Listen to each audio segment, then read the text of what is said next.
প্রিয় দর্শক সকলকে স্বাগত জানাচ্ছি যারা রয়েছেন দেশে কিংবা প্রবাসে আজকের আয়োজন মিলেনিয়াম টেলিভিশন বলার কথা বলবো অনুষ্ঠানে। দর্শক, বলার কথা বলবো অনুষ্ঠানে আমরা সাম্প্রতিক নানা বিষয়ের বিশ্লেষণমূলক আলোচনা শুনি। আজকের আমাদের নির্ধারিত বিষয় উপজেলা নির্বাচনের সাতকাহন। আর এই বিষয়তে আলোকপাত করবার জন্য আমাদের মাঝে দুজন অতিথি আজকে উপস্থিত থাকছেন অনলাইনে। চলুন আলোচনার শুরুতে তাদের সাথে আপনাদের পরিচয় করে দিই। রয়েছেন রবিউল ইসলাম রবি, সাবেক সাধারণ সম্পাদক, নারায়ণগঞ্জ জেলা বিএনপি, এবং রয়েছেন সাব্বির আহমেদ সিএফসি, রাজনীতি অর্থনীতি বিশ্লেষক। দর্শক, আজকের প্রসঙ্গ নিয়ে আপনারাও আমাদের আলোচনার ফাঁকে মন্তব্য করুন। আপনাদের প্রশ্ন থাকলে সেই প্রশ্ন জানান। মন্তব্য ঘরে আপনাদের মন্তব্য এবং প্রশ্ন নিয়ে আমরা অতিথিদের মাঝে আলোচনা করতে চাই। আপনারা আলোচনার শেষ অবধি আমাদের সাথে থাকুন এবং এই অনুষ্ঠানটি যদি ভালো লেগে থাকে তাহলে অন্যের দেখবার প্রয়োজনে, সুবিধা করবার প্রয়োজনে আপনারা লাইক এবং এটি শেয়ার করতে পারেন। শুরু করছি উপজেলা নির্বাচনের সাতকাহন প্রসঙ্গে আজকের বলার কথা বলবো অনুষ্ঠান। আজকের দুজন সম্মানিত দর্শক দুজনকে স্বাগত জানাচ্ছি, জনাব সাব্বির আহমেদ এবং জনাব রবিউল ইসলাম রবি। আপনাদের স্বাগত। নিশ্চয়ই শুনতে পাচ্ছেন আমাকে? জি। আমাদের 4 দফায় উপজেলা নির্বাচন অনুষ্ঠিত হতে যাচ্ছে। এর মধ্যে একের পর এক এই উপজেলা নির্বাচনের তফসিল ঘোষণা হয়েছে। নানা পর্বের আমরা উপজেলা নির্বাচনকে নিয়ে রাজনীতিতে না হলেও আমরা রাজনৈতিক পরিবেশে এক ধরনের উদ্দীপনা লক্ষ্য করছি, নানা রকম আলাপ আলোচনা চলছে। এবারই প্রথম উপজেলা নির্বাচনের যে বিধান ছিল যে দলীয় প্রতীকে নির্বাচন হবে, কিন্তু সেটি এবার হচ্ছে না। আওয়ামী লীগের সরকার সেই সিদ্ধান্ত নিয়েছে, আওয়ামী লীগ দলীয় প্রতীকে নির্বাচন করছে না। আমরা দেখছি যে এই নির্বাচনে বিএনপি অংশগ্রহণ করছে না এবং জামাত সহ অপরাপর যে দলগুলো যারা মূলত জাতীয় নির্বাচনে যারা অংশগ্রহণ করেন তারা নির্বাচনে অংশগ্রহণ করছে না, কিন্তু তাদের নানা পর্যায়ের নেতাকর্মীরা নির্বাচনে অংশগ্রহণ করছে। আমরা আওয়ামী লীগের পক্ষ থেকে দেখেছি যে সাংসদ এবং মন্ত্রীদের নিকটাত্মীয় তারা যেন এই উপজেলা নির্বাচনে অংশগ্রহণ না করে, সে কারণেই সেইটি বাস্তবায়ন করার জন্য তারা বিভিন্ন সময় দলীয় নির্দেশনা দিয়েছিলেন, নানা রকম সাংগঠনিক সিদ্ধান্ত জানিয়েছিলেন, কিন্তু সাংগঠনিক সিদ্ধান্তকে অমান্য করে বিভিন্ন পর্যায়ে আওয়ামী লীগের যে সাংসদ এবং তাদের মন্ত্রীদের আত্মীয় স্বজনরা নির্বাচনে অংশগ্রহণ করছে। বিএনপিও একইভাবে তাদের নেতাকর্মীদের নির্বাচন থেকে সরে দাঁড়াতে বলেছে, কিন্তু শেষ পর্যন্ত অনেক নেতাকর্মী সরে দাঁড়ায়নি। আমরা সামগ্রিক বিষয় নিয়ে কথা বলতে চাই। যেন সাব্বির আহমেদ, আপনার কাছে আসতে চাই যে এবার নির্বাচনকে আপনি কিভাবে দেখছেন? বিশেষত আওয়ামী লীগ দলীয় প্রতীকে নির্বাচন করতে চেয়েছিল, আওয়ামী লীগের ইচ্ছা একভাবে দলীয় প্রতীকে নির্বাচন হয়েছে গত দিনগুলোতে, কিন্তু এবার আবার দলীয় প্রতীকহীন নির্বাচনে আওয়ামী লীগকে অংশগ্রহণ করছে এবং অন্যান্য অপরাপর দলগুলো, যদিও বিএনপি নাই। এই নির্বাচনকে অংশগ্রহণমূলক নির্বাচন বলা যায় কিনা, বা এটি কতটা ভালো নির্বাচন হবে বলে আপনি মনে করেন এবং গ্রহণযোগ্যতা কতটা পাবে বলে মনে করেন? ধন্যবাদ খুব সুন্দর একটা গল্প তুলেছেন আপনার জন্য, এবং আমার মনে হয় যে এই আলোচনা যারা শুনছেন তারা সবাই এই আলোচনা থেকে উপকৃত হবে। আসলে কি, বাংলাদেশের বড় একটা পট পরিবর্তন চলছে। একটা অধ্যায় থেকে আরেকটা অধ্যায়ের দিকে বাংলাদেশ এগিয়ে চলছে। তার মানে আমরা এখন একটা ট্রানজিশন পিরিয়ডে আছি, এবং এই ট্রানজিশন পিরিয়ডটা শুরু হয়েছে মূলত এই যে 13 সালে ছিল, তার আগে থেকে 13 সালে আসলে বিচারের রায় ঘোষণা যখন শুরু হলো, তখন থেকে বাংলাদেশের রাজনীতি তার আগের 75-এর পর থেকে এই 12 সাল পর্যন্ত একটা পর্ব, বাংলাদেশের স্বাধীনতা থেকে 75-এ বঙ্গবন্ধু হত্যা পর্যন্ত একটা পর্ব, এবং তারপরে আরেকটা পর্ব চলছে 13 পরবর্তী, মানে 14 সাল থেকে এখন পর্যন্ত একটা পর্ব চলছে। এই পর্বটাকে আমি আসলে একটা ট্রানজিশন পিরিয়ড হিসেবে দেখছি, এবং এই ট্রানজিশন পিরিয়ড হচ্ছে একদিকে বাংলাদেশ তার যেই যেই চিন্তা চেতনা, যে আদর্শ, যে মূল নীতি নিয়ে শুরু করেছিল মুক্তিযুদ্ধের বিজয়ের মাধ্যমে, সেখান থেকে পরবর্তীতে বঙ্গবন্ধু হত্যার পরে সেখান থেকে বাংলাদেশকে ছিটকে দেওয়া হয়েছে। আমরা দেখেছি 75-এ জিয়াউর রহমান ক্ষমতা দখল করে সে স্বাধীনতা বিরোধী সব শক্তিগুলোকে নিয়ে এসছে। তারা তাদেরকে একদিকে যেমন মন্ত্রী পরিষদে আমরা তাদেরকে দেখেছি খুবই কুখ্যাত সব রাজাকারদের, দেশদ্রোহীদের, দেশের স্বাধীনতা বিরোধীদের, শাহ আজিজের কথা মনে পড়ছে এখন এই সময়ে, এবং আরো অনেকে, কোরবান আলী, এরকম আব্দুল আলিম, বেশ কয়েকজন আহ, আহ, স্বাধীনতা বিরোধী শক্তি আমরা ক্যাবিনেটে দেখেছি। একই সাথে সরকারে তখন আমরা দেখেছি, প্রশাসনে, যে পাকিস্তান ফেরত, পাকিস্তানের যারা বাংলাদেশের স্বাধীনতার বিরোধিতা করছে এমন কিছু অফিসার মুক্তিযুদ্ধের সময় পাকিস্তানে ছিল, বঙ্গবন্ধু জীবিত থাকাকালীন যারা দেশে ফিরে আসেনি এরকম অফিসারদেরকে সব ফিরিয়ে আনা হলো, এনে তাদেরকে প্রশাসনের উচ্চ পদগুলোতে বসানো হলো। তারপরে আবার দেখলাম আমরা আরেক পাশে একই সঙ্গে, তারপরে একই সঙ্গে আমরা দেখলাম আর্মির মধ্যে যত মুক্তিযোদ্ধা অফিসারদেরকে হত্যা করা হলো, জিয়াউর রহমান এগুলো সব করেছে। এগুলো করে বাংলাদেশকে সেই পেছনে ফিরে নিয়ে গিয়েছে। আর তার অবজেক্টিভ একটাই ছিল যে এই মুক্তিযুদ্ধের অর্জনকে ব্যর্থ করে দেয়া। সেই চেষ্টা তারা করেছে পরবর্তীতে, এবং তাতে এই চেষ্টায় তাদের সঙ্গে ছিল আমেরিকা। আমেরিকা আমাদের মুক্তিযুদ্ধের বিরোধিতা করেছে, এবং তারা তখন পাকিস্তানের সাথে একাট্টা হয়ে এই অপরাজনীতিটা করেছে। সেখান থেকে যুদ্ধাপরাধীদের বিচারের মাধ্যমে বাংলাদেশ আবার যখন ঘুরে দাঁড়াতে শুরু করেছে, বাংলাদেশ যখন আবার তার পুরনো বাংলাদেশ যে উদ্দেশ্যে তৈরি হয়েছে সেখানে যখন ফিরে আসলো, তখন থেকে দেখলাম যে বিএনপি এবং জামাত সহ অন্যান্য এই মুক্তিযুদ্ধ এবং স্বাধীনতা বিরোধী অপশক্তিগুলো আর রাজনীতির থই খুঁজে পাচ্ছে না। তারা আসলে রাজনীতির প্ল্যাটফর্ম খুঁজে পাচ্ছে না। আমরা বিভিন্ন দেশে দেখি রাজনীতির প্ল্যাটফর্ম বলতে আমি আসলে কি বোঝাচ্ছি। আমরা যদি দেশ বিদেশের রাজনীতির দিকে আমরা খেয়াল করি, তখন আমরা দেখি যে সেখানে রাজনীতি হয় দেশের উন্নয়ন নিয়ে, অর্থনীতি নিয়ে, রাজনৈতিক ইস্যুগুলো নিয়ে সরকারি দল, বিরোধী দল, তাদের মধ্যে ডিবেট হয়। আমরা খুব ভালো করে এক্সাম্পল হিসেবে বলতে পারি ব্রেক্সিটের কথা, যদিও কয়েক বছর আগে। তখন আমরা দেখেছি যে ব্রিটেনের দুইটা রাজনৈতিক দল কিভাবে ডিবেট করেছে। রাজনৈতিক দলের মধ্যেও আবার দুভাগ হয়ে গেছে, যে একদল লিভ আর একদল ব্রেক্সিট, দুই পন্থী, লিভপন্থী আর একটা রিমেইন পন্থী। তো সেরকম বিতর্ক আমরা দেখতে পাই ইউরোপের বিভিন্ন দেশে, স্পেনে, ফ্রান্সে। কিন্তু আমাদের এখানে এই রাজনৈতিক বিতর্কটা নেই, রাজনৈতিক চর্চাটা নেই। এটা নেই শুধুমাত্রই হচ্ছে আওয়ামী লীগের বিপক্ষে কোনো শক্তিশালী একটা একটা সত্যিকারের রাজনৈতিক দল নেই বলে আমরা এই রাজনৈতিক একরকমের দৈন্যতার মধ্যে দিয়ে আমরা যাচ্ছি। আপনি আরো একটা জিনিস চিন্তা করেন যে বঙ্গবন্ধু যখন স্বাধীনতার পরে বাংলাদেশে রাজনীতি করছিলেন, তখন তার রাজনৈতিক প্রতিদ্বন্দ্বী বা প্রতিপক্ষ কারা ছিল? প্রতিপক্ষ শব্দটাও উচিত হবে কিনা, কারণ আমি তাদের প্রতি এতটাই শ্রদ্ধাশীল যে একদিকে ছিলেন কমিউনিস্ট পার্টির মনীষী, আর একটা দলের নেতা ছিলেন বঙ্গবন্ধুর নিজেরই ওস্তাদ মাওলানা ভাসানী, আরেকটা রাজনৈতিক দলের নেতৃত্বে ছিলেন অধ্যাপক মুজাফফর আহমেদ। এবারে আপনি চিন্তা করেন যে বঙ্গবন্ধু রাজনীতি করেছেন কাদের সাথে, আর তার কন্যা, তার সুযোগ্য কন্যা শেখ হাসিনা রাজনীতি করছে কাদের সাথে? একটা তারেক রহমান, যে হচ্ছে 10 ট্রাক অস্ত্র মামলা, অস্ত্র চোরাচালানি, যে হচ্ছে 21শে আগস্ট হত্যাকারী, এরকম লোকদের সাথে রাজনীতি করছে। আর একদিকে হচ্ছে ইসলাম। এইসব অপশক্তিগুলো কিন্তু মুক্তিযুদ্ধের পরে নিষিদ্ধ ছিল। তো এই অপশক্তিগুলো এখনো বাংলাদেশে রাজনীতি করতে চাচ্ছে, এবং তারা রাজনীতির আসলে থই পাচ্ছে না, তাদের কোনো পলিটিক্যাল এজেন্ডা নেই। তারা একটা এজেন্ডা বানানোর চেষ্টা করে কি, যে আওয়ামী লীগ হটাও বা শেখ হাসিনাকে হটাও, এটা তারা কুলিয়ে উঠতে পারছে না। এখন আমি আরেকটু বলবো এখানে, আজম ভাই, আরেকটু না বললে এই পার্টটা শুনবো আপনার কাছে। সাব্বির ভাই, আমরা প্রাথমিক আপনার কথা শুনলাম, আপনাকে একটু ধন্যবাদ জানাই। আমরা দেখি একটু রবি ভাইয়ের কাছে আসতে চাই।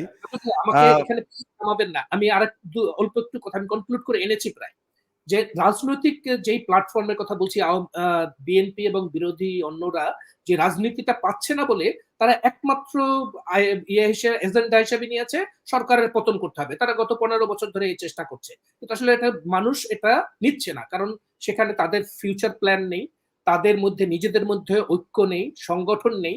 আমরা আজকের পত্রিকায় দেখছি, সমকালে একটা খুবই রিলেভেন্ট ইনফরমেশন দেয়া যায় যে এই তথাকথিত আন্দোলন চলাকালীন তারা কি পরিমাণ নিজেদের চাঁদার টাকা, দলীয় টাকা কিভাবে তছরূপ করেছে, লুটপাট করেছে দলীয় নেতাকর্মীরা, আবার যারা সাধারণ কর্মী তারা আবার তার কোনো অংশও পায়নি। এরকম একটা নিউজ কিন্তু আজকে করেছে সমকালে।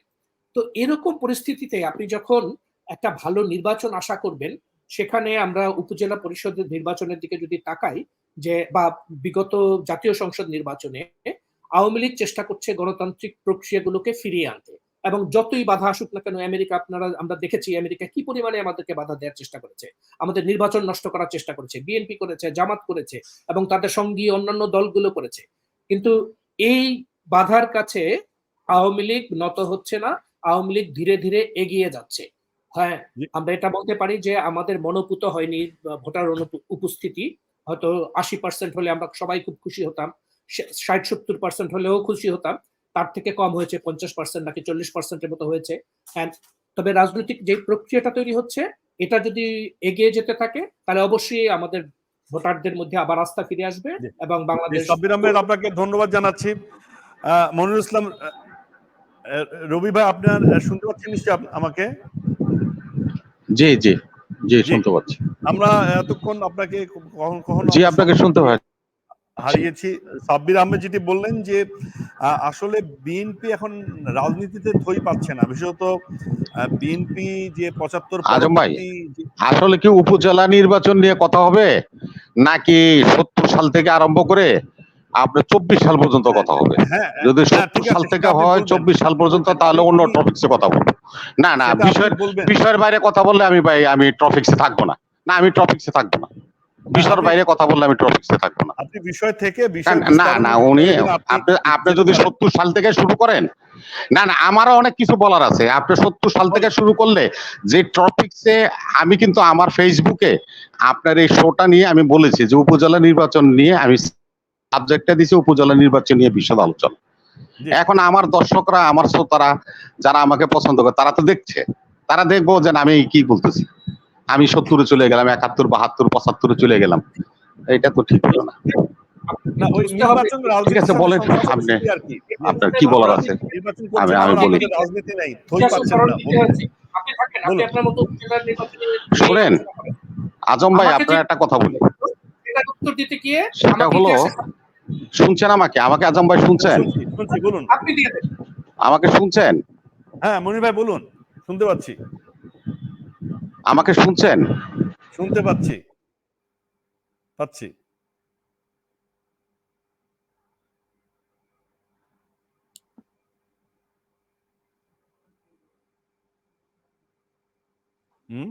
নেটের সমস্যা।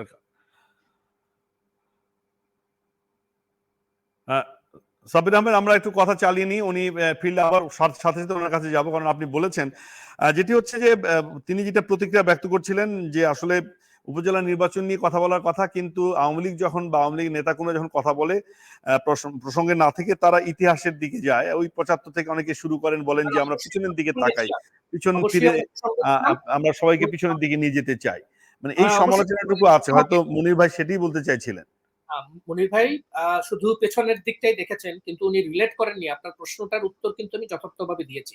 আপনার প্রশ্ন ছিল যে উপজেলা নির্বাচন কতটা জনসম্পৃক্ত হবে, এটা মানুষ আসবে কিনা। জনসম্পৃক্ত আমি খুব আশা করছি না যে 80%, 90% মানুষ এখানে জয়েন করবে।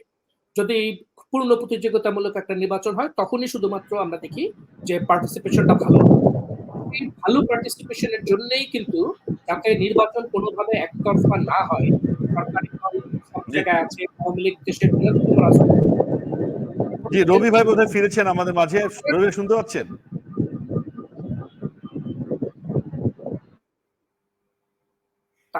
আওয়ামী লীগের নেতৃত্ব কর্মীদেরকে সংযত করার জন্যই কিন্তু এই নির্বাচন থেকে থাকার পরেও আওয়ামী লীগ বেশিরভাগ মানুষের পার্টিসিপেশনটা আসে। এই পার্টিসিপেশন বাড়ানোর জন্য আওয়ামী লীগ চেষ্টা করছে। আমরা মনির ভাই বলবো আজম ভাই আমাকে। জি, সাবির ভাই আপনাকে শুনেছি, এবার একটু রবি ভাইয়ের কাছে। আমাকে শুনছেন নাকি? শুনছি, বলুন। নেটে উন্নয়ন, এত উন্নয়ন হয়েছে দেশে যে নেটের যে সমস্যা, বিদ্যুতের যে সমস্যা, বিদ্যুৎ 2বার গেছে। বলুন। জি সাবির ভাই, এই যে বলুন, তিনি হচ্ছে বিদ্যুতের সমস্যা আছেন, হয়তো নেটের সংযোগ পাচ্ছেন না। আওয়ামী লীগ ডিজিটাল বাংলাদেশ করতে চায়, স্মার্ট বাংলাদেশ করতে চায়, তো এই যে নেটের সমস্যা, সেই প্রশ্নটি তিনি করছিলেন। আমার মনে হয় উনি দুর্বল নেটওয়ার্কে আছেন, কারণ আমরাও তো একই ইন্টারনেট ব্যবহার করছি, একই সাবমেরিন কেবল ব্যবহার করে আপনিও কানেক্টেড, আমিও কানেক্টেড। ওনার ডিভাইসে অসুবিধা থাকতে পারে, অথবা যেখানে আছেন সেখানে যদি মোবাইল ফোনের উনি ডেটা ব্যবহার করে থাকেন, তাহলে হয়তো আমরা জানি যে মোবাইল ফোন অনেক সময় নেটওয়ার্কের দুর্বলতার হয়ে থাকে। তো এইসব ছোটখাটো জিনিস দিয়ে এই বড় মাছ শাক দিয়ে মাছ ঢাকা যায় না। ওনাদের সময় মানুষ বিদ্যুৎই পেত না, বিদ্যুৎ চেয়ে 13 জন কৃষককে গুলি করে হত্যা করা হয়েছে। সেসব আমরা ভুলে যাইনি। এই বিদ্যুতের অভাবে মানুষ কৃষি কাজ করতে পারেনি, মাঠে সেচ দিতে পারেনি। আমরা আসলে মনির ভাইকে গ্যাপ মেকআপ করছি। আমি এখন বিদ্যুৎ 3 বার চলে গেছে সাব্বির ভাই, 3 বার চলে গেছে, 3 বার বিদ্যুৎ গেছে। আপনি বিদ্যুৎ নিয়ে আসছেন এখানে কথা বলতে। জি বলুন। 3 বার বিদ্যুৎ চলে গেছে, নেট পাওয়া যাচ্ছে না। বলুন রবি ভাই বলুন। এই হলো উন্নয়নের ধারা, এগুলি বলবেন না। শুনেন, আপনাকে আমি একটা কথা বলি। আগরতলা ষড়যন্ত্র মামলা, আগরতলা ষড়যন্ত্র মামলার প্রসিকিউশনের সদস্য লেফটেন্যান্ট কর্নেল ফারুক খান, তাকে আপনারা মন্ত্রী বানাইছেন। আগরতলা ষড়যন্ত্র মামলার প্রসিকিউশন, তার মানে summary ট্রায়ালের lieutenant colonel Faruk Khan একজন সদস্য ছিল, এরশাদ ছিল ওই ট্রায়ালের একজন উপপ্রধান, যেটাতে বঙ্গবন্ধুকে হ্যাং করতে চেয়েছিল আইয়ুব খান, আর তারে বানাইছেন মন্ত্রী। আপনি এসে বলেন জিয়াউর রহমান ওই করছে, জিয়াউর রহমান ওই করছে। আপনার কথাটা কি ঠিক হলো? অনেক বড় পদে বসিয়েছিলাম আমরা খন্দকার মোশতাক। আপনি জিয়াউর রহমানটা বসানোর কি? আপনি কিছুই না। আরে আপনি তো দেশেই ছিলেন, আপনি তো পাকিস্তানে ছিলেন বন্দি অবস্থায়। আপনি তো দেশের জন্য কোনো কিছুই করেন নাই। দেশের স্বাধীনতা যারা আনছে, রক্ত ধরছে 30 লক্ষ শহীদের, তাদের বিনিময়ে আজকের এই স্বাধীনতা। যারা অস্ত্র ধরেছিল, যুদ্ধ করেছিল, তারা এই দেশ স্বাধীন করেছিল। আপনি করেন নাই তো।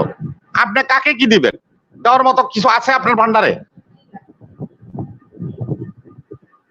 জি রবি ভাই, চালিয়ে যান আপনি। জি ভাই, ধন্যবাদ। নির্বাচন সম্পর্কে বলতে চাইছেন, ধন্যবাদ। কথা বলে লাভ নাই, ধন্যবাদ। 1971 সালে দেশের স্বাধীনতার পরবর্তীতে প্রথম খুন হয়েছে, প্রথম গুম হয়েছিল এদেশের প্রখ্যাত চলচ্চিত্রকার জহির রায়হান। প্রথম ক্রসের শিকার হয়েছিল সিরাজ শিকদার নামে একজন লোক। এই দিয়ে বাংলাদেশের যাত্রা শুরু হয়েছিল। স্বাধীনতার মূল মন্ত্র রক্ষা করা হয়নি। 24 বছর পাকিস্তানের নির্যাতন সহ্য করেছে, কারাগারে ছিল শেখ মুজিবুর রহমান সাহেব। তিনি নিজেই গণতন্ত্র হত্যা করেছে 1 মিনিটের মধ্যে। আজকে যাদেরকে বলছেন স্বাধীনতায় যুদ্ধে যারা অংশগ্রহণ করেছিল, সেনাবাহিনীর সৈনিককে হত্যা করেছে জিয়াউর রহমান। এই সৈনিকরাই, রশিদ, ফারুক, এরাও মুক্তিযুদ্ধে অংশগ্রহণ করেছিল। তারা বঙ্গবন্ধুকে হত্যা করেছে। পাল্টা কু হয়েছে, খালেদ শরফ, এটিএম হায়দারের মতো লোকদেরকে প্রাণ দিতে হয়েছে। এবং যারা নাকি সামারি কোর্ট হয়েছে, সামারি কোর্টে যারা নাকি দোষী সাব্যস্ত হয়েছে, সবই আপনার স্বাধীনতা যুদ্ধ অংশগ্রহণকারী সৈনিকরা হয়েছিল, কর্মকর্তারা হয়েছিল, যারা যুদ্ধ করেছিল প্রাণের বিনিময়ে দেশ স্বাধীন করেছিল। তারাই এই কনস্পিরেসি ষড়যন্ত্রের সাথে জড়াই গিয়েছে। ইতিহাস তো তাই বলে।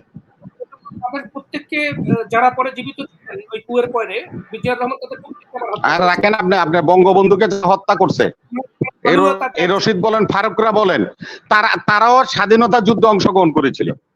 পাল্টা কু করে খন্দকার, আপনার খালেদ মোশাররফ, এটিএম হায়দার, তাদের মতো লোকদেরকে হত্যা করছে। এরাও সেনাবাহিনীর, এরাও মুক্তিযুদ্ধ অংশগ্রহণ করে সেক্টর কমান্ডার ছিল। এরা দেশ স্বাধীন করেছিল। জিয়াউর রহমান নিজেও ছিল।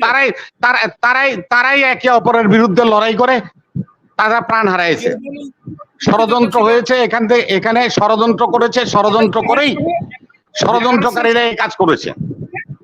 মনির ভাই শুনতে পাচ্ছেন আমাকে? আপনি কি এস্টাবলিশ করতে চাচ্ছেন? What is your point? আপনার পয়েন্টটা কি? আমার পয়েন্টটা হলো উপজেলা নির্বাচন। আপনার পয়েন্টটা কি বলেন? আপনার কথা বলেন। আপনি কেন 21 আগস্ট, 15 আগস্ট ইত্যাদি সব নিয়ে আসেন? মনির ভাই আমি একটু কথা বলি। না, আপনিও বুঝতে পারেন নাই। খন্দকার মোশাররফ হোসেন রাজাকার, তার ছেলের কাছে মেয়ে বিয়া দিয়েছেন, তারে মন্ত্রী বানাইছেন। রাজাকারের গাড়িতে ফ্ল্যাগ আপনিও দিচ্ছেন। আসনে অবাঞ্ছিত বিষয়ে কথা বলছেন। জি সাব্বির ভাই, আমি একটু, মনির ভাই শুনতে পাচ্ছেন আপনি আমাকে? আজম ভাই যে জি প্রশ্ন জি, ছিল বলেন। হ্যাঁ দিয়েছি। সাব্বির ভাই, আমি আমি আপনার কথা আপনাকে খুব ভালো বলি, শুনছি না, আপনি সামনে এসে বলুন। আর মনির ভাই, আমি একটু বলি, যেটি হচ্ছে যে আমরা উপজেলা নির্বাচন নিয়ে কথা বলছি, তো উপজেলা নির্বাচনকে কেন্দ্র করে বিএনপি এবার নির্বাচনে আসেনি। কেন আসেনি? কারণ নির্বাচনের সাথে রাজনীতি সম্পৃক্ত, আর রাজনীতি যখন আসে তখন রাজনীতির অতীতের ঘটনা প্রবাহগুলো কিন্তু অনিবার্যভাবে আসে। সেই অর্থে সাব্বির আহমেদ তিনি বলেছিলেন যে ৭৫ পরবর্তী বাংলাদেশের রাজনীতি যে জায়গায় চলে গিয়েছে, এবং সে জায়গায় আস্তে আস্তে বিএনপি থই খুঁজে পাচ্ছে না। উনি বলছেন যে তিনি রাজনীতির মূল কেন্দ্র থেকে বিএনপি হারিয়ে যাচ্ছে, তারা একের পর এক নির্বাচনগুলোতে অংশগ্রহণ করছে না। উনি একথা বলেছেন যে নির্বাচনে হয়তো ভোটারদের উপস্থিতি কমে গেছে, নির্বাচন নিয়ে খুব বেশি আগ্রহ ভোটারদের মধ্যে নাই, এক ধরনের ফলাফল নির্ধারিত হয়ে যায় আগেই, বুঝতে পারা যায়, যেহেতু প্রধান প্রতিদ্বন্দ্বী দলগুলো নির্বাচনে নাই। তো সেটির দায় কেবলমাত্র আওয়ামী লীগের নয়, বিএনপিরও, এটা তো অনেকেই মনে করেন, অনেকেই সমালোচনা করেন, কেবল সাব্বির আহমেদ না। আমরা একটু আজকের আলোচনা প্রসঙ্গে থেকে আলোচনা আসতে চাই। মনির ভাই বলুন। মানে আপনার ধন্যবাদ প্রশ্নটি হচ্ছে যে আপনারা আপনাকে। এবার উপজেলা নির্বাচনে সম্মানিত, এলেন না, জি, তো আপনারা সামনের কোন নির্বাচনে কি আসবেন না? সেটি এই ব্যাপারে আমি বলবো। ধন্যবাদ জি আশরাফুল আজম বলুন। খান, মিডিয়া টিভির সম্মানিত সঞ্চালক, আমার সাথে সহ আলোচক সাব্বির আহমেদ, এবং মিডিয়া টিভির দর্শক শ্রোতা দেশে প্রবাসে যারা আমাদেরকে দেখছেন এবং শুনছেন। আমি মিডিয়া টিভি মিলেনিয়াম এবং আমার টেলিভিশন, জি দল বিএনপি, যে হ্যাঁ, মিলেনিয়াম টেলিভিশনের দর্শকদের উদ্দেশ্যে বলছি, বলুন। মিলেনিয়াম টেলিভিশন এবং আমার দল বিএনপির পক্ষ থেকে আপনাদের সকলকে অভিনন্দন এবং শুভেচ্ছা জানাচ্ছি। আজকে যে উপজেলা নির্বাচন, এটি একটা স্থানীয় সরকার নির্বাচন। সরকার পরিবর্তনে বা রাষ্ট্রের চালিকা শক্তি পরিবর্তনে এই উপজেলা নির্বাচন আপনার মুখ্য বিষয় নয়। স্থানীয়ভাবে চেয়ারম্যান মেম্বার নির্বাচিত হয়, তারা স্থানীয় পরিষদগুলি দেখাশোনা করে। রাষ্ট্র পরিচালনা করে জাতীয় নির্বাচন এবং সংসদ নির্বাচন। আজকে আপনাদের সামনে একটা জিনিস আমরা উপস্থাপন করতে পারি। আমাদের এই পাশের রাষ্ট্র ভারতে আজকে নির্বাচন হচ্ছে, ৩ দফায় তাদের ৫৫৪টি আসনের নির্বাচন। দেখেন, সেখানে সংসদ বিলুপ্ত করে দেওয়া হয়েছে, কেউই আর সংসদ সদস্য নন, সকলে সংসদ সদস্য হওয়ার জন্য নির্বাচন করছে। দুর্ভাগ্যের বিষয়, ১৯১৪ সাল থেকে ২৪ সাল পর্যন্ত আমার দেশে সংসদ বহাল আছে। যিনি সংসদ নির্বাচন করে তিনি সংসদে আছেন এবং তিনি তার পদে আছেন। মন্ত্রী পরিষদ বহাল আছে, প্রধানমন্ত্রী বহাল আছেন। সংসদ বিলুপ্ত হয়নি, সংসদ রানিং আছেন। সে অবস্থায় আমি একজন প্রতিদ্বন্দ্বী হিসেবে, যিনি এখন এমপি আছেন, বহাল আছেন, সংসদ বহাল আছেন, তার বিরুদ্ধে নির্বাচন করে আমি সেখানে প্রার্থী হয়ে নির্বাচিত হব না তা না, জনপ্রিয়তার ব্যাপারও আছে, হব, কিন্তু হব এই কথাটার মধ্যে একটা প্রশ্নবিদ্ধ থাকে। আমরা যদি মডেল ধরি ব্রিটিশকে, গণতন্ত্রের, তাদের নির্বাচনও কিন্তু সংসদ বিলুপ্ত হয়ে হয়। আর ভারতে তো পাশের রাষ্ট্র হচ্ছে নির্বাচন, সংসদ বিলুপ্ত হয়ে গেছে। যদি তাই হয়ে থাকে, আমার দেশের সংসদ বহাল রেখে নির্বাচন হবে কেন? সেই প্রশ্নেই আমার দল বিএনপি, যেটা প্রধানমন্ত্রী বলেছেন, ডান বাম দেশি বিদেশি ষড়যন্ত্রকারীরা আমাকে উৎখাত করার ষড়যন্ত্র করছে, সে আলোকে যদি আমরা বলি, তাহলে সংসদ বহাল রেখে নির্বাচন হচ্ছে বলেই আমরা নির্বাচনে অংশগ্রহণ করছি। পৃথিবী রাষ্ট্র যেভাবে সংসদ বিলুপ্ত করে নির্বাচন করে, সকলের প্রতিনিধিত্ব করে, সকল দল প্রতিনিধিত্ব করে, সে অবস্থা যদি সৃষ্টি হয়, কেউ কেউ সংবিধানের কথা বলবে, এই সংবিধানকে কাটাছিড়া করে সংবিধানের অরিজিনাল রূপ থেকে আপনার বেরোয় এসেছে। 383 জন আওয়ামী, যুবলীগ, ছাত্রলীগ, শ্রমিক লীগ, আওয়ামী লীগের নেতা কর্মীদেরকে প্রাণ দিতে হয়েছিল এই তত্ত্বাবধায়ক সরকার প্রতিষ্ঠার আন্দোলনে। 3000 কোটি টাকা রাষ্ট্রীয় সম্পদ ধ্বংস করা হয়েছে তত্ত্বাবধায়ক সরকার বহাল করার জন্য। আপনি যখন ক্ষমতায় আসলেন তখন এসে আপনি বুঝলেন যে তত্ত্বাবধায়ক সরকার আপনার আর দরকার নেই। আপনি সেই তত্ত্বাবধায়ক সরকার বাতিল করে দিলেন, খারিল। মনির ভাই, আমরা একটু আলোচনা অল্টার করতে চাই। আপনি তত্ত্বাবধায়ক যেখানে সংসদীয় কমিটি, যেখানে সরকারের কথা আপনি পুরনো কথাই সুপারিশ করেছে তত্ত্বাবধায়ক সরকার বহাল থাকবে। সেখানে আপনি সেই সুপারিশ, জি আমরা শুনছি, সেই সুপারিশকে না ভাই আজম ভাই, সেই সুপারিশকে আপনারা রাখেন নাই, আপনি চলে গিয়েছেন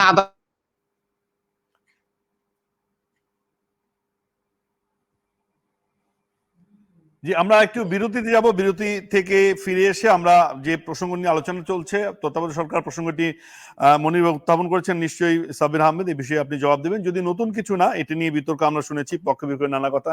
দর্শক, আমরা যাচ্ছি আমাদের নির্ধারিত বিরতিতে, সাথে থাকুন।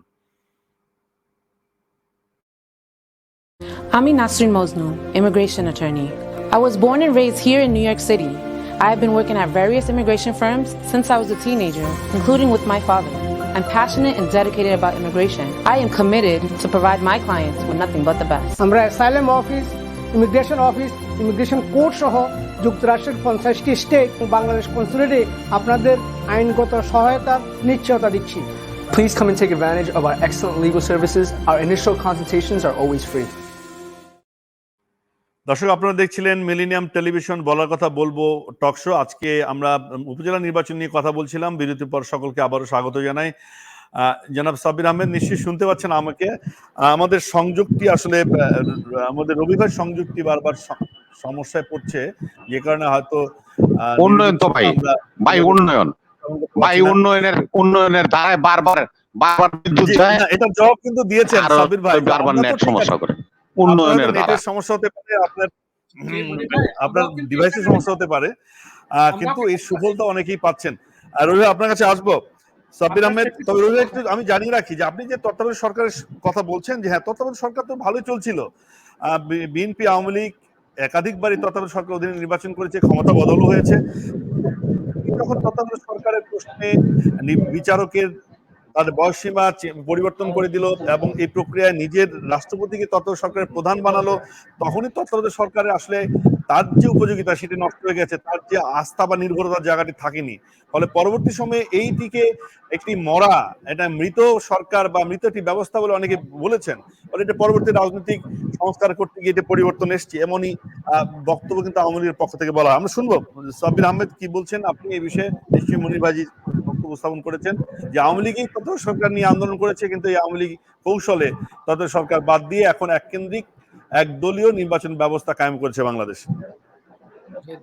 দেখুন, বাংলাদেশের রাজনৈতিক ইতিহাসে সাংবিধানিক উপায়ে, সাংবিধানিক পদ্ধতিতে ক্ষমতা হস্তান্তর হয়েছে। এটা 1996 সালের সরকার 2001 সালে বিএনপির কাছে ক্ষমতা হস্তান্তর। এই একটি বার ছাড়া বাংলাদেশে সাংবিধানিক কারো কাছে হস্তান্তর করা আইন আমরা দেখেছি। মানে আসলে এই প্রসঙ্গগুলো আসার কথা না, আমরা উপজেলা নির্বাচনেই আলোচনা করার কথা, বাট প্রসঙ্গটা আসলে যখন আমি অল্প কথা একটু জবাব দিব, যে আমরা দেখেছি যে 2001 সালে নির্বাচনের আগে ক্ষমতা হস্তান্তর নিয়ে খালেদা জিয়ার সরকার কি পরিমাণে টালবাহানাটা করলো। তারা একবার বানালো ওই যে বিচারপতিদের বয়স বাড়িয়ে দিল, যে কারণ তাদের সাবেক বিএনপি নেতা যিনি তৎকালীন প্রধান বিচারপতি ছিলেন, তিনি যেন ইমিডিয়েট পাস্ট প্রধান বিচারপতি থাকতে পারেন, কে এম হাসান। তো তাকে তত্ত্বাবধায়ক সরকার প্রধান করার জন্য তারা বিচারপতিদের অবসরের বয়সটাই পাল্টিয়ে। তারপরেও সেটা দিয়ে হলো না। তিনি ভদ্রলোক মানুষ, এই বিতর্কের মধ্যে যাননি, তিনি জানিয়ে দিয়েছেন যে আমি এর মধ্যে যাব না। যার পরে তাদের রাষ্ট্রপতি ইয়াজউদ্দিন আহমেদ, যিনি ইয়েস উদ্দিন নামে সমধিক পরিচিত। ঢাকা বিশ্ববিদ্যালয়ের উপাচার্য ছিলেন। ঢাকা বিশ্ববিদ্যালয়ের উপাচার্য সমাজের অত্যন্ত সম্মানিত একটি পজিশন। তো সেই ভদ্রলোক কি করলেন আমরা দেখলাম যে আমার একটা বিয়ের কৌতুক মনে পড়ে যাচ্ছে। গোপাল ভাঁড়ের সরি আমাদের কলকাতার একজন কৌতুক অভিনেতা ভানুর একটা কৌতুক মনে পড়ে যাচ্ছে যে এক বিয়ে বাড়িতে খাবার বিতরণ করছেন একজন, মানে খাবার প্লেটে তুলে দিচ্ছেন। তো তুলে যাতে না দিতে হয় সবাইকে দেখাচ্ছে যে সে আসলে দিচ্ছে, আপনাকে দেই আবার নিজেই বলছে না, আপনাকে দেই আবার নিজেই বলছে না। তার মানে অন্যরা শুনতে পাচ্ছে যে ওনারা আসলে চাচ্ছে না খাবার। তো এভাবে করে আমাদের এই ইয়েস উদ্দিন সাহেবও একই পদ্ধতি প্রয়োগ করলেন, আপনাকে দেই না, আপনাকে দেই না বলে শেষে কয়েকটা একজন মৃত ব্যক্তির নাম বিকৃতি করা, না মৃত ব্যক্তির নাম বিকৃত করা ঠিক না। সাব্বির সাহেব শিক্ষিত মানুষ, আপনি দেখেছে আপনার কাছে শুনি। উনি আপনাকে দেই না, আপনাকে দেই না, এই কৌতুকটা নিশ্চয়ই আমরা সবাই শুনেছি। নতুন প্রজন্মের ছেলেমেয়েরা হয়তো শুনে নেই, কিন্তু আমাদের প্রজন্মের মানুষ শুনেছি আমরা। তো উনি একই পদ্ধতি ব্যবহার করে 2-3 জনকে জিজ্ঞেস করলেন, আর শেষে আর কাউকে জিজ্ঞাসা না করে উনি ক্ষমতাটা দখল করে নিলেন। এবং ওদিন সন্ধ্যায় আমি তখন মাত্র বিশ্ববিদ্যালয় থেকে বের হয়েছি, এরকম সময়ের কথা। তো সেদিন শাহবাগে আমরা তখন আড্ডা দিতাম। সন্ধ্যার পরে ওই নতুন কর্মস্থলে যেতাম, সন্ধ্যার সময় আমরা শাহবাগে ফিরে আসতাম। ওখানে ওই দিন ঠিক সন্ধ্যায় চ্যানেল আই একটা ক্যামেরা নিয়ে পাবলিক পারসেপশনটা কি এটা যাচাই করার চেষ্টা করছিল। এবং কেমন করে আমারই হয়তো ভাগ্য ভালো ছিল অথবা খারাপ ছিল যে চ্যানেল আই আমাকেই প্রশ্ন করলো যে আপনার কেমন লাগছে। আমি এক কথায় উত্তর দিয়েছিলাম যে আজকে বাংলাদেশের ইতিহাসে একটি কালো অধ্যায় রচিত হয়েছে। আপনার নিশ্চয়ই চ্যানেল আইয়ের কাছে সেই রেকর্ড এখনো আছে। সেই আসলেই ওনারা কালো অধ্যায় বানিয়েছিলেন তত্ত্বাবধায়ক সরকারকে। আমরা দেখেছি তত্ত্বাবধায়ক সরকার নিয়ে কি রকমের তালবাহানাটা বিএনপি করেছে এবং সেটার জবাব ওনারা পেয়েছেন। এর মধ্যে আমরা আর যাব না। এখানে এই তৃতীয় শক্তি চান্স পায়। তত্ত্বাবধায়ক সরকার থাকলে আমরা দেখেছি কিছু রাজনৈতিক লোক, অনির্বাচিত লোক, কিছু তথাকথিত সুশীল সমাজ, এরা এর মধ্যে ভাগ বসায়, ক্ষমতার ভাগ পাওয়ার চেষ্টা করে। আমরা এগুলো হতে দিব। জনগণের ক্ষমতা জনগণ প্রয়োগ করবে এবং তাই হচ্ছে এবং এটা হতে থাকবে। তত্ত্বাবধায়ক সরকার মৃত ইস্যু, বিএনপি মৃত ইস্যু নিয়ে রাজনীতি করতে করতে নিজেরাও মৃত। কিন্তু দলীয় সরকারের অধীনে প্রধানমন্ত্রী যখন থাকছেন বা সংসদ বহাল থাকছে, তখন আসলে সুষ্ঠু নিরপেক্ষ নির্বাচন সম্ভব কিনা? বিএনপি বলছে যে এটা তো সম্ভব নয়, যে কারণে তারা নির্বাচন প্রক্রিয়া থাকছেন না। বিএনপির পেয়ারে পাকিস্তান ছাড়া সারা পৃথিবীতে এটা হয় যে সরকার একজন ক্ষমতায় থাকেন এবং সেটা তখন কিন্তু ওই নির্বাচনের সময় এই রুটিন দায়িত্ব পালন করেন, সরকারও রুটিন দায়িত্ব করেন। আবার একটু আগে মনির ভাই বলছিলেন এমপিদের কথা, এমপিরা ওনারা নামে এমপি থাকেন ঠিকই, কিন্তু ওনাদের তখন কোনো সরকারি সুযোগ সুবিধা ব্যবহার করার কোনো সুযোগ থাকে না। এমনকি মন্ত্রীরা যারা নির্বাচনে অংশগ্রহণ করেন তারা কোনো রকমের সরকারি সুযোগ সুবিধা ব্যবহার করেন না, একজন সাধারণ মানুষের মতোই নির্বাচন করেন। আসলে নির্বাচন জনগণের বিষয়, জনগণ যাকে ভোট দিবে, আপনার শত ক্ষমতা থাকলেও আসলে জনগণের ক্ষমতার কাছে সরকার বলেন, পুলিশ বলেন, বিডিআর বলেন, র্যাব বলেন, আর্মি বলেন, এদের ক্ষমতার আসলে কিচ্ছু না। 17 কোটি মানুষের দেশ, এই সব এই প্রশাসন, পুলিশ, আর্মি নিয়ে কতজন আছে? তারা জনগণের ক্ষমতার কাছে কোনো কিছু না। জনগণের কাছেই ক্ষমতা আছে এবং এই ধারাবাহিকতায় চলছে, এটা চলবে। বিএনপি যত শীঘ্র এটা অনুধাবন করবে আমাদের দেশে তত ভালো, তত দ্রুত রাজনৈতিক চর্চা ফিরে আসবে। রাজনীতি হচ্ছে না বলে আমাদের দেশে কিছুদিন আগে প্রধানমন্ত্রী আশঙ্কা করেছেন যে আমাদের একটা ভালো বিরোধী দল দরকার। অবশ্যই একটা ভালো শক্তিশালী গণতন্ত্রের জন্য আমাদের ভালো বিরোধী দল দরকার। আমরা সেই ভালো বিরোধী দল পাচ্ছি না। ধন্যবাদ সাব্বির ভাই আপনাকে। মনির ভাই আপনার কাছে আসতে চাই, মনিরুল ইসলাম রবি ভাই, যেটা হচ্ছে তত্ত্বাবধায়ক সরকার যে বিকশিত করার ক্ষেত্রে বিএনপির একটা ভূমিকার কথা সাব্বির আহমেদ বলেছেন, যে বিএনপি নিজের রাষ্ট্রপতিকে তত্ত্বাবধায়ক সরকার প্রধান করলো, ফলে তত্ত্বাবধায়ক সরকারের গ্রহণযোগ্যতা আর কি থাকলো? আওয়ামী লীগ হয়তো সেই সুযোগটাকে গ্রহণ করে তত্ত্বাবধায়ক সরকারটাকে বাদ দিয়েছে। আপনাদের ঘরের লোক বেগম খালেদা জিয়ার সাবেক প্রেস সহকারী সচিব বলেন যে বিএনপি তত্ত্বাবধায়ক সরকারকে ছুঁয়ে দিয়েছে আর আওয়ামী লীগ সেটাকে জবাই করেছে। তো আপনি এই তত্ত্বাবধায়ক সরকারের দায়টুকু কেমন আওয়ামী লীগকে দিচ্ছেন কেন? মানে আপনাদের সেই সমালোচনার জবাব কি হবে রবি ভাই? সাব্বির ভাই যেটা বলছে, আমি তো সংবিধান দেখেন, সংবিধানের ত্রয়োদশ সংশোধনী সরাসরি সেখানে কি বলা আছে, অপশন দেওয়া আছে কে কখন তত্ত্বাবধায়ক সরকার হবে। ওনার মুখের কথাই তো হবে না। উনি বললেন যে কে এম হাসান সাহেব ভদ্রলোক মানুষ, প্রধান বিচারপতি ছিলেন, তার বাবাও এই অঙ্গনের প্রধান বিচারপতি ছিলেন।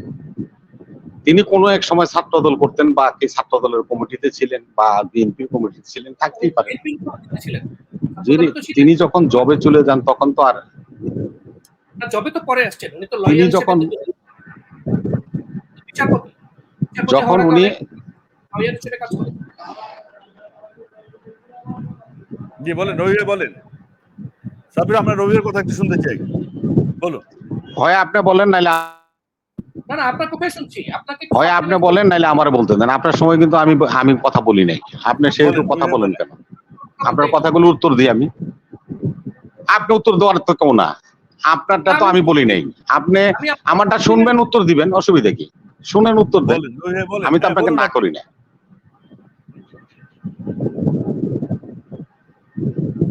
শুনেন, কে এম হাসান সাহেব যদি কোনো সময় দল করে থাকে, থাকতেই পারে, আমি তো অস্বীকার করি না। এই যে মহামান্য রাষ্ট্রপতি শাহাবুদ্দিন চুপ্পু, উনিও তো একসময় দল করতো, তাতে অসুবিধা কি হয়েছে? অসুবিধার কিছু নাই। অসুবিধাটা হলো এই জায়গায়, শাহাবুদ্দিন চুপ্পু সাহেবের নামে যখন নাকি হাইকোর্টে যখন নাকি মামলা করা হলো ওনার বিরুদ্ধে, ওনার এই নমিনেশনের বিরুদ্ধে, কিন্তু উনি রাষ্ট্রপতি হিসেবে শপথ নিয়েছিলেন। কে এম হাসান সাহেবের সম্বন্ধে যখন বিএনপি নামের একটা ডক্ট্রিন উপস্থাপন করা হয়েছিল, তিনি ভদ্রলোক মানুষ, যে কথা আপনিও বলেছেন, তিনি কিন্তু তত্ত্বাবধায়ক সরকারের প্রধান হতে চান নাই। পার্থক্য এই জায়গায়। এবং সংবিধানের ত্রয়োদশ বিধান অনুযায়ী প্রয়াত রাষ্ট্রপতি ঢাকা ইউনিভার্সিটির ভিসি ছিলেন, সম্মানিত শিক্ষাবিদ, উনি রাষ্ট্রপতি হয়েছেন, উনি তত্ত্বাবধায়ক সরকারের প্রধান হয়েছেন। এটা ক্লজে আছে, সংবিধানে আছে, সংবিধান থেকেই তো বললাম আমি। সেহেতু সংবিধান অনুযায়ী তিনি হয়েছিলেন, ওই দলের প্রার্থী হিসাবে তো আপনার এই উনি নির্বাচিত ছিলেন। আরে উনি তো নির্বাচিত রাষ্ট্রপতি ছিলেন, উনি রাষ্ট্রপতি থেকে তত্ত্বাবধায়ক সরকারের প্রধান হয়েছিলেন। এটা ত্রয়োদশ সংশোধনী আপনি পড়লে এখানে দেখবেন অপশনে লাস্ট পর্যন্ত লাস্ট অপশনটা আছে। যদি কেউ না হয় তাহলে রাষ্ট্রপতি তত্ত্বাবধায়ক সরকার হবেন, প্রধান হবেন, এটা অপশনে আছে। জি ভাই, রবি ভাই, আজম ভাই বলেন। শুনতে পেরেছি, বুঝতে পেরেছি। এখন একটা প্রশ্ন হচ্ছে যে বিএনপি কি এই প্রত্যেকটা নির্বাচনের থেকে দূরে থাকবে কিনা? আমরা বিএনপি কিন্তু নির্বাচনমুখী দল ভেবেছি। আপনাদের দলের নেতারা বলছেন যে বিএনপি আসলে বিপ্লবী দলে পরিণত হয়ে গেল কিনা, যারা নির্বাচন বয়কট করছে, মানে অন্য কোনো উপায়ে বিপ্লবের মধ্য দিয়ে, যেমন সমাজতান্ত্রিক বিপ্লব হয়েছিল, কমিউনিস্টরা বিপ্লব করেছিল, এরকমের মধ্য দিয়ে আসলে রাষ্ট্র ক্ষমতা দখলের স্বপ্ন দেখছে।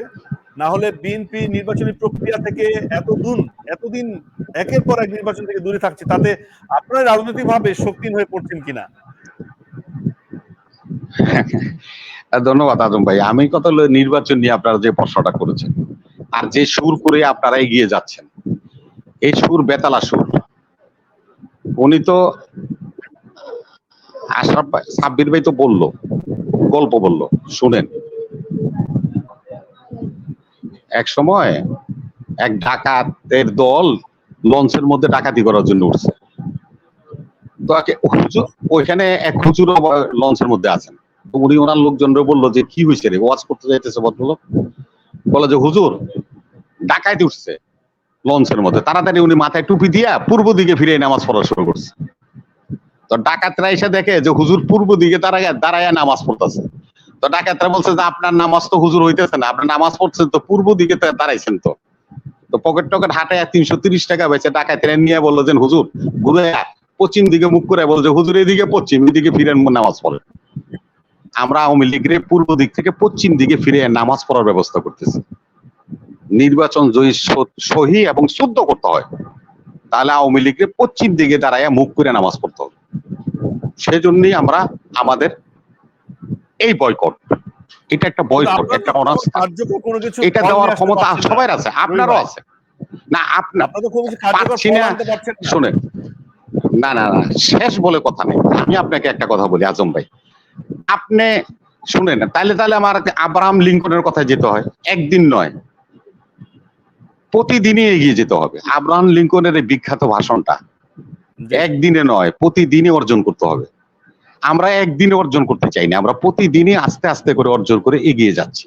ইনশাল্লাহ লক্ষ্যে আমরা একদিন পৌঁছবো। নিশ্চয়ই এখানে রাজনীতিবিদদের এখানে ওরিড হওয়ার কিছু নেই। জি ধন্যবাদ আপনাদের যে এই যে সাহস বা আপনাদের যে দৃঢ় সংকল্প, আমরা দেখতে চাই যে ভবিষ্যতে বিএনপি একটি রাজনৈতিক ফলাফল নিয়ে আসবে তাদের আন্দোলনের মধ্য দিয়ে। বাংলাদেশের নির্বাচন ব্যবস্থা বিএনপির ভাষায় যেটি চান সেটি ফিরে আসবে, সেই প্রত্যাশা আমরা করছি। জনাব সাব্বির আহমেদ, আপনার কাছে শেষ কথা শুনবো যে আসলে নির্বাচন ব্যবস্থার প্রতি মানুষ একদম আস্থা হারিয়ে ফেলছে, উৎসাহ পাচ্ছে না, একভাবে ফল নির্ধারিত হয়ে যায় যে কারা কারা নির্বাচিত হয়ে আসছেন। ফলে এটি যদি চলতে থাকে আমাদের গণতন্ত্রের কতটা সুফল আমরা পাবো সামনের দিনে, এই প্রশ্নটিও আছে। এক কথায় শেষ করতে হবে। জি, অল্প কথাই বলছি যে আসলে মুনির ভাইয়ের কথা শুনে ভালোই লাগছিল যে উনি খুব সাপ্লিক মানুষ এবং দীর্ঘমেয়াদী চিন্তা ভাবনা করে আগাচ্ছেন। তবে বাস্তবতাটা একটু ভিন্ন। উনি স্বপ্ন নিয়ে আছেন, থাকুন। বাস্তবতা হচ্ছে আজকের সমকালে আরেকটা মানে ইন্টারেস্টিং নিউজ ছিল, সেটা হচ্ছে বরিশালের আগৈলঝাড়া উপজেলার একটা ইউনিয়নের নাম হচ্ছে আগৈলঝাড়া ইউনিয়নের নাম হচ্ছে ইউনিয়নের নামটা পাচ্ছি না আপনার, বলুন। ফায়েজ, উনি একজন ইউনিয়ন বিএনপির আহ্বায়ক। উনি সম্প্রতি বিএনপি থেকে পদত্যাগ করেছেন এবং পদত্যাগ করে তিনি বরিশাল শহরে এসে সংবাদ সম্মেলনের মাধ্যমে, প্রেস ক্লাবে সংবাদ সম্মেলনের মাধ্যমে উনি পদত্যাগ করেছেন। করে উনি বাড়িতে গিয়ে 1.5 মণ দুধ দিয়ে উনি গোসল করেছেন। তো এরপরে সাংবাদিকরা যখন জানতে চাইলেন যে 1.5 মণ দুধ দিয়ে গোসল করার ব্যাপারটা কি, তখন বলে যে আমি বাঁচছি, এই বিএনপির সাথে আমি দীর্ঘদিন ছিলাম, আমি খুব ভুল রাজনীতির মধ্যে ছিলাম, এই দলটা আমাদেরকে কিছুই দিতে পারতেছে না, তিলে তিলে আমরা শেষ হয়ে যাচ্ছি। জি ধন্যবাদ সাব্বির আহমেদ। বিএনপির বাস্তবতা হচ্ছে দুধ দিয়ে গোসল করে মানুষ এখন এই সুপথে আসতে শুরু করছে। রুই ভাই, আপনাদের তৃণমূল পর্যায়ে যেটি বলছেন যে উৎসাহ উদ্দীপনা পাচ্ছে না, শেষ কথা শেষ করুন। জি জি জি, এই যে দেখেন আজকের পত্রিকা পড়েন, কঠোর বার্তা দিও নরম আওয়ামী লীগ। কি হয়েছে? 8.5 মণ দুধ দিয়ে গোসল করছে। কে গোসল করছে? ওবায়দুল কাদের সাহেব আর প্রধানমন্ত্রী শেখ হাসিনা। নির্দেশ অমান্য করে 50 মন্ত্রী এমপির স্বজন প্রার্থী। ব্যবস্থা নেওয়ার কথা বললেও এই মুহূর্তে নয়। শেষ করতে হবে তাহলে না না এই এক কথায় শেষ করব। হ্যাঁ আজম ভাই, আমি একটা কথা বলি, একটা ছোট্ট উদাহরণ দিই। দেখেন একটা উপজেলা আছেন, মাদারীপুর সদর উপজেলা, প্রার্থী হলো 2 জন, মানে বৈধ প্রার্থী, ভ্যালিড প্রার্থী 2 জন। একজন হলো এমপি শাহজাহান খানের ছেলে, আরেকজন হলো এমপি শাহজাহান খানের চাচাতো ভাই শরীফ খান। এখন যদি এমপির আত্মীয়রা নির্বাচন করতে না পারে তাহলে এই দুইটাই প্রত্যাহার করতে হয়। আরেকটা দেখেন, আওয়ামী লীগের সাধারণ সম্পাদক ওবায়দুল কাদের সাহেব, ওবায়দুল কাদের সাহেব, ভাই আজম ভাই এই কথাটা শুনেন। ধন্যবাদ জানাই শেষ করছি। জি ক্ষমা প্রার্থনা করছি, সময় নেই। ধন্যবাদ ভাই কোম্পানিগঞ্জ উপজেলায় সকলকে ধন্যবাদ জানিয়ে শেষ করছি। সকলে ভালো থাকুন, সামনের আয়োজনে আবারও দেখা হবে। শুভরাত্রি।